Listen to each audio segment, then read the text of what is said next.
In my last vlog, entitled How to Travel in Cuba, I described how I traveled with the bus company Via Azul for 5.5 hours to get to Cienfuegos. The historic city of Cienfuegos is located on Cienfuegos Bay, where Columbus in 1494 dropped anchor in his second voyage to America.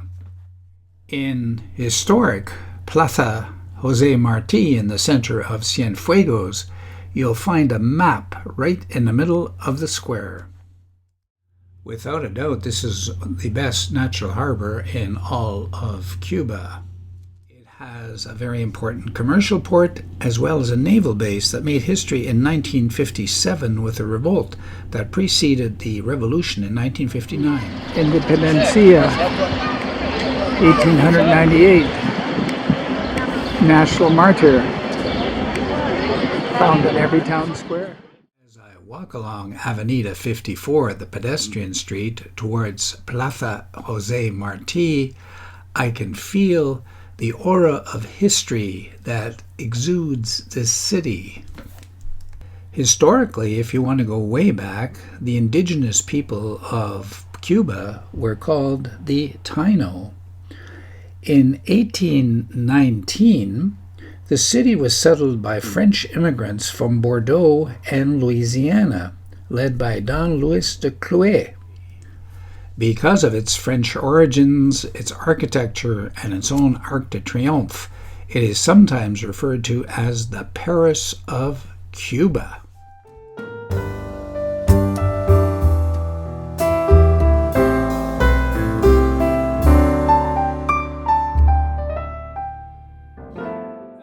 That's a bit of a stretch. Being a neophyte to Cuba and its history, I automatically assumed that the city was named after Camilo Cienfuegos, one of the three heroes of the revolution, along with Fidel Castro and Che Guevara. Well, that's a bit of a stretch. Instead, it was named after the Spanish governor of the island at the time, that was Don Jose Cienfuegos, and as I said, that was back in 1819.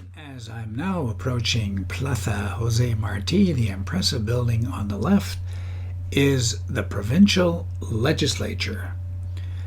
That may seem like an oxymoron because you think Cuba would be a totally centrist government, but Cuba has 14 provinces and they each have their own assembly.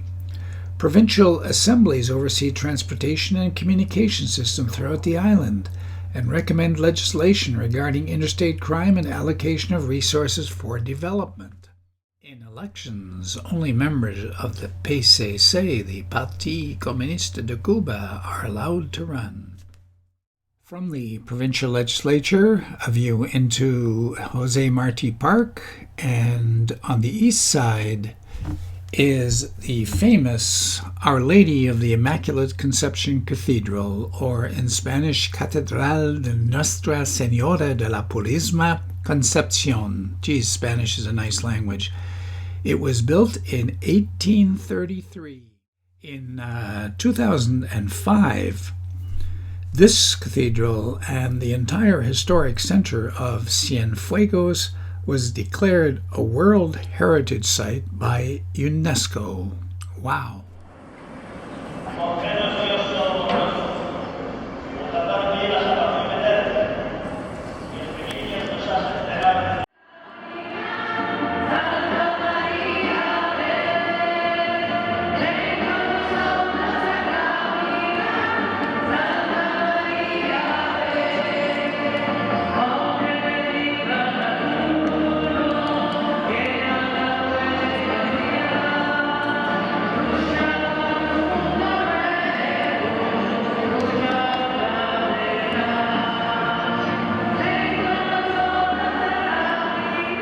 The famous French stained glass windows.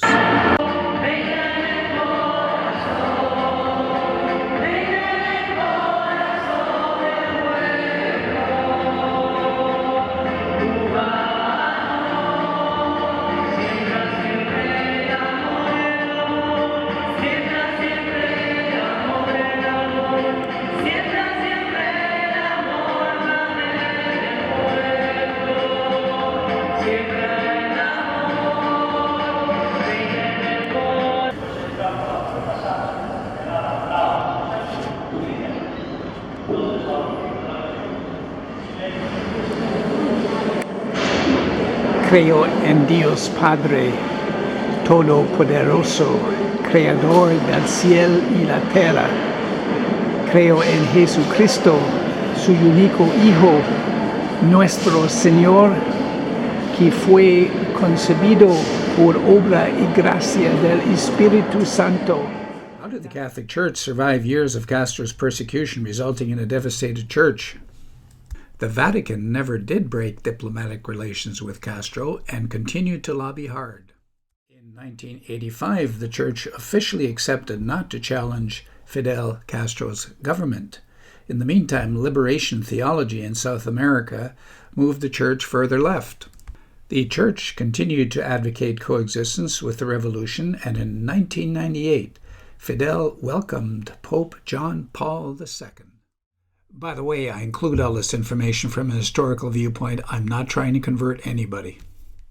I found one of the most impressive sites in Cuba on the north side of the Parque Jose Marti, the Teatro Tomas. Influences of French and Italian architecture make this a grand building. Note the gold leaf mosaics on the front. Built between 1887 and 1889 to honor Venezuelan industrialist Thomas Terry, it officially opened in 1895 with what else but a performance of Verdi's Aida.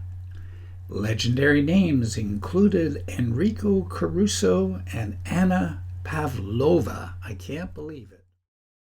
The Teatro continues to be used to the present day with plays, concerts, and Cuban music.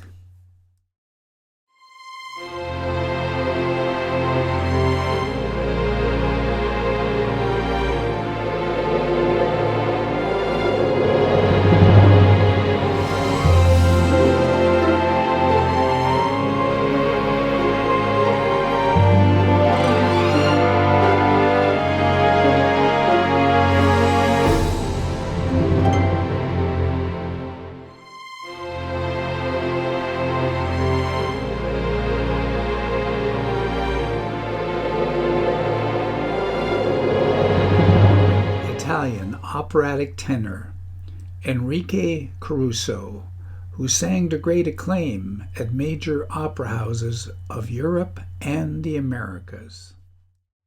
His career spanned from 1902 to 1920, during which time he also released approximately 260 commercial recordings. From this amazing old poster, we can see that he was here in the Teatro Tomas on Saturday, the 19th of June, 1920. Sarah Bernhardt, who made her fame on the stages of France in the 1870s, referred to as the most famous actress the world has ever known at the time. Alicia Alonso was a Cuban prima ballerina and choreographer. Her company eventually became the Ballet Nacional de Cuba in 1955. Partially blind, she relied heavily on her partners as well as lights in different parts of the stage to fulfill her roles. Rita Montaner and Bola de Nieve in a show called La Boda o la Vida, The Wedding or the Life. Rita Montaner was a Cuban star from the 1920s to the 1950s. She was a singer, a pianist, and actress known internationally. Bola de Nieve was a Cuban singer, pianist, and songwriter whose round face earned him the nickname Bola de Nieve, meaning snowball. He was black and gay, self-confident in his personality, and was accepted at the time for what he was, a memorable talent. And right here in the lobby of the Teatro Terry is a statue of the man himself, Thomas Terry, who passed away in 1886. Of Venezuelan origin, he was a Cuban businessman who made his fortune through involvement in all aspects of the economy, from the sugar trade and slave trade to banking and imports. Simply put, he was one of the wealthiest men in the entire world.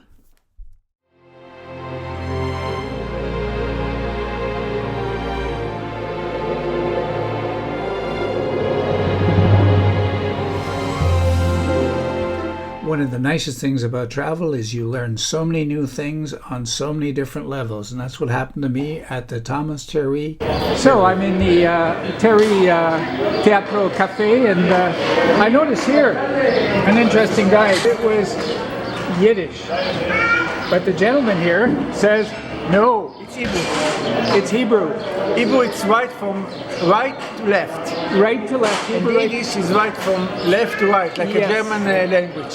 You said that Yiddish is associated with the German language Yes. somehow. Yes. Okay. They take the German language and mix it with Hebrew, with Poland, and everything is mixed. And Right. they start a new language. It's a Yes, dying language. Yes. Why is Because that? just older people speak Yiddish. Younger people don't speak English, Yiddish today. Yes, they that's don't right. learn English because Right. Yiddish you can hear it only with the very religion people. Yes, right. The Right. religion ones. So in the synagogues. Yes, in the synagogues and Sort of like Latin in the Catholic Church Yes, many years yes, ago. Yes, yes, yes, yes, right, yes. right. Well, thank you very much. And you said you were from Tiberias, right? no. Okay. Yes, Tel We are Aviv. Tel from Aviv. Ramat HaSharon, the city near Tel Aviv. Near Tel Aviv, yes. Near Tel Aviv. Very, very good. This is Cuba. Oh, Cuba. Yeah. Cuba. Yes, yes. Okay. Okay, this is Cuba. That's what attracted my attention. Thank you very much. And your first name is? Ido. Okay. Ido.